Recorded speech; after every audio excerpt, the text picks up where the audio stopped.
Hello, welcome back to Black and Blue Garage. Today is day 3 on the finishing up of this Jeep Comanche, and I'm trying to get all the interior work done. And if I have enough time today, I'd like to start on getting the passenger seat welded into this cab. I am excited to announce that I do have shirts out now in blue and black and a couple other ones with the new logo, and on the back I've got the 1988 Jeep Comanche named Blue Manche. You can see it says 100% not perfect, just like everything that we do on this channel. So stick with me today, and I'm gonna get the last few holes patched up in the floor of the cab, do some side panels on my fancy center console, and we'll get that passenger seat either started or installed today. I don't think I should grind or weld in them, but it looks really good.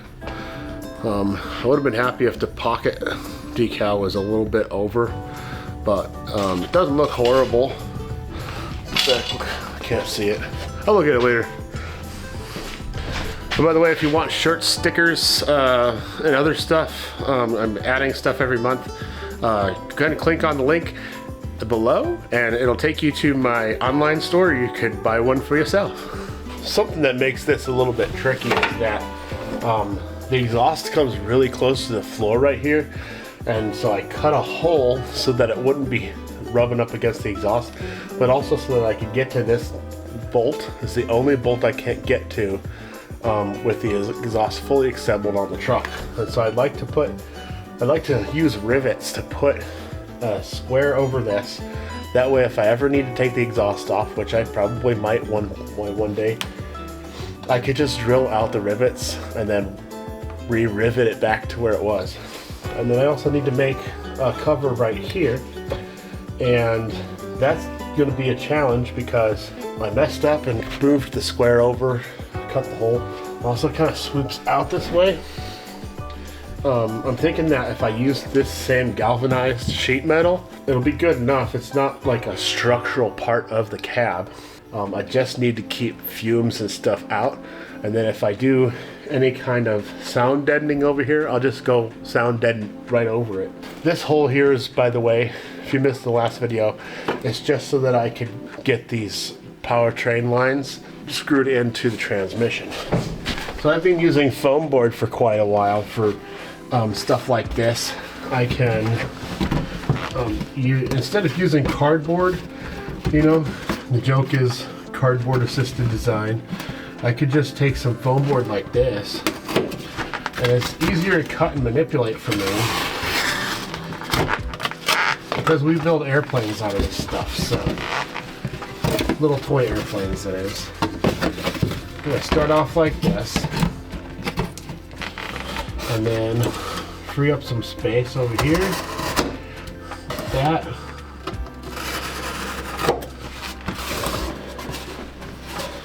Boom, and then I can bend this in after it's metal. And so, I have an interference issue here. Cut that. Looks like that'll work as a panel. I could round this edge off like this.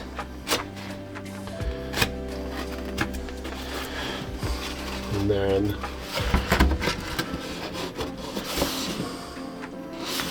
actually we can just go do the whole section. It'll be easier to fold this over once I get it on there.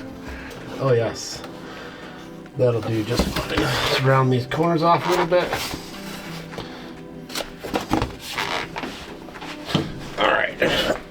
Just gonna draw myself a little note. Up, top. Okay, now I can transfer this onto a piece of sheet metal.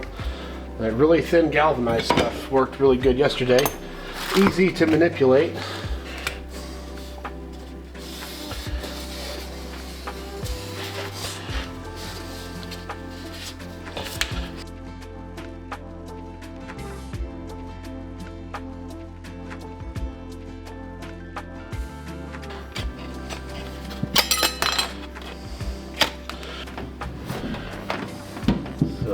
bend it kind of. Now I just want to put some foam strips on this inside so that it seals nice and good.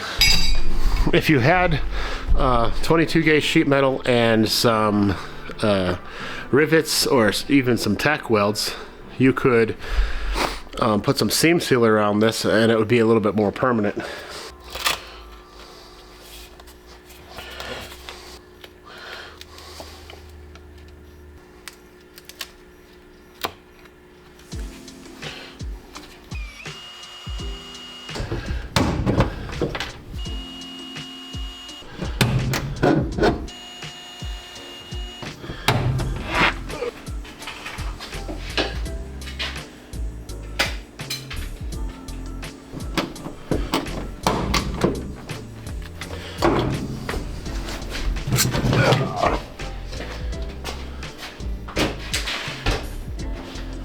Want to go to the hospital? Okay, so now that I've got the floor patched up, as much as it's going to be patched up, it's time to work on this center console a little bit, because I made the top just so that I could put the brake, the shifter, transmission shifter and everything. I need to cover up the sides, and because I used a stop sign for the top, I kind of want to use another street sign for the side so that your legs have something to rest against. And since I used a stop sign for the top of the center console, I think I'll use a do not enter sign for both sides if there's enough here for it. I think I'll try to cut this right down the middle so that one side says do not and the other side says enter. That way it kind of says like do not stop or something like that, I don't know. But it's what I've got. I think it'll look cool.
Alright, later I need to put this ECU back behind this panel along with all my relays and everything else that goes underneath there.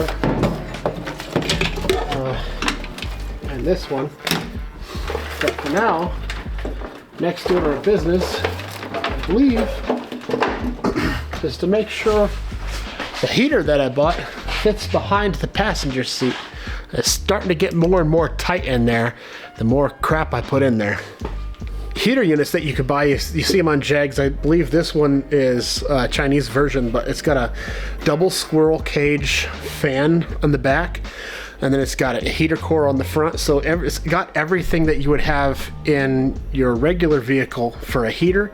It just doesn't have spot. It doesn't have the ducting, all that weird plastic in the front. So what this allows you to do is take some ducting of this size and route the heat wherever you want. I might just shoot them underneath the seat and let the heat just come up from the floor. And then you've got two 1/2 inch or 5/8 inlets for your heater core, and I'm gonna mount it in this position so the air bubbles can come back out of the heater core and back into the engine.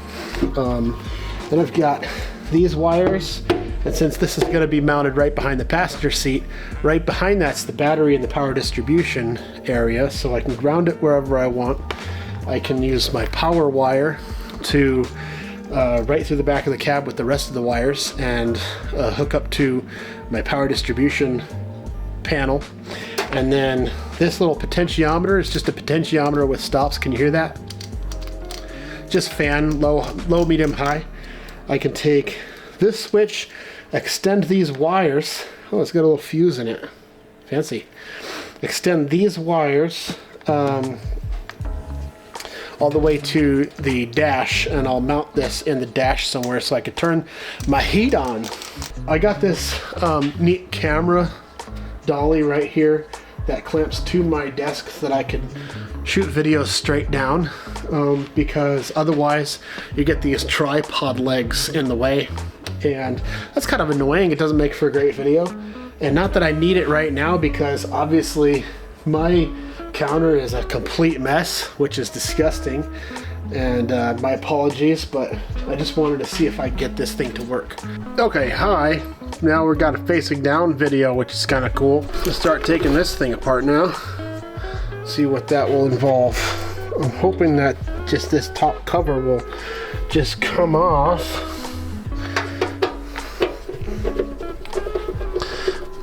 You know what? Looking in this bag,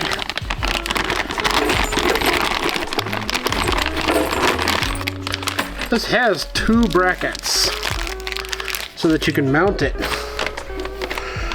and thinking that might be the smarter option, to be honest, because this is dented right here from shipping. I don't know if I'll be able to get this back together while hanging out of the back of the cab. I'll put the other one opposite end, that way it kind of supports it, and then I'll take some of my rubber foam, put it on the back just to reduce vibration a little bit.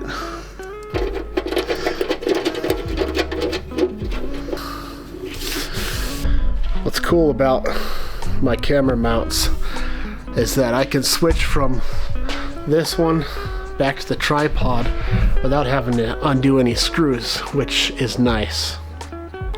Still need to fix the lighting on this side of the shop. I did the lights on this side of the shop, and it makes this side really bright. Let me show you.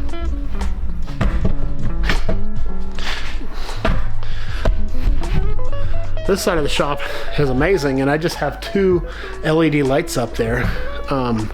That side is pretty dark, particularly when you stick the camera over there. The aperture does weird things and you can't see crap. It's just another thing I gotta fix this year. This is kind of cool if you have a tripod like this one, which I bought for Black Friday, and I'll put a link to this tripod in the description below if you want. But if you just shorten up one of the legs, you can stand on the tire and stand on the ground. We're gonna mount that right there in the back of the cab. At least I'm gonna try. Or can you see that? Does it shine enough, or is it still pretty dark back here? Pretty dark. Let me get some better light. This thing has come in handy, and then the thing I like most about it is you take the rigid batteries out and plug in an extension cord. If you don't mind there being a cord in the way.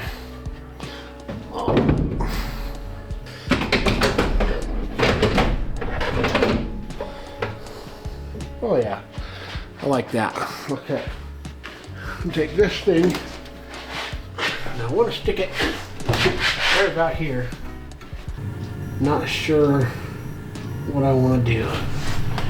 Plus, you can kind of see now why I've had such a weird design for this cage in the back, because I needed this real estate right here for my coolant tubes and the heater. I only need one riv nut back there because originally I was going to mount the fuse box behind the passenger seat, but I decided that the painless wiring harness didn't give me enough wiring to go from the fuse box back there to the dash, which is unfortunate. And I wasn't going to extend those wires, because if that was the case, I could have just built my whole wiring system myself. So I ended up putting the fuse panel on the firewall like a normal person. Gross. But that leaves me plenty of room to mount a heater back here.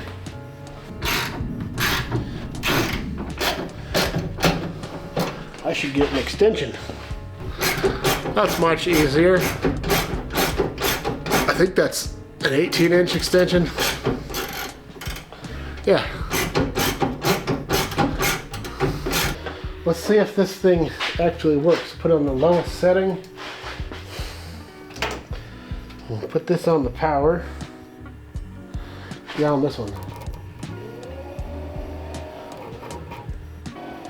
You know, that's actually kind of quiet. And over the sound of the engine, probably won't even hear that. Let's try the middle setting.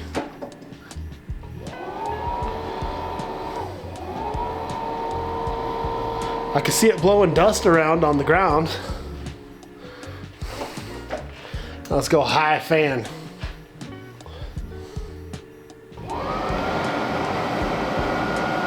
That's surprisingly quiet.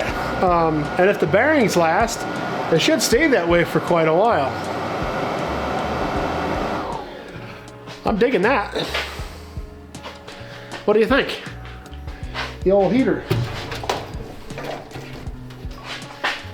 The only thing, my only concern is that it fits behind the passenger seat like I think it's going to. So I've got the passenger seat stripped down to the frame so that I can modify it, get it in here, and it looks like it's going to fit just fine. The passenger seat's right about there. There's no padding on the back of the seat, obviously, and I'm running into the roll cage far before I'm hitting that heater, so there's going to be plenty of airflow where those fans are sucking air. This turned out pretty good. Join me next week. I hope you enjoyed the video. Have a good weekend. God bless, and I'll see you next time. Thanks for watching. It's 100% not perfect.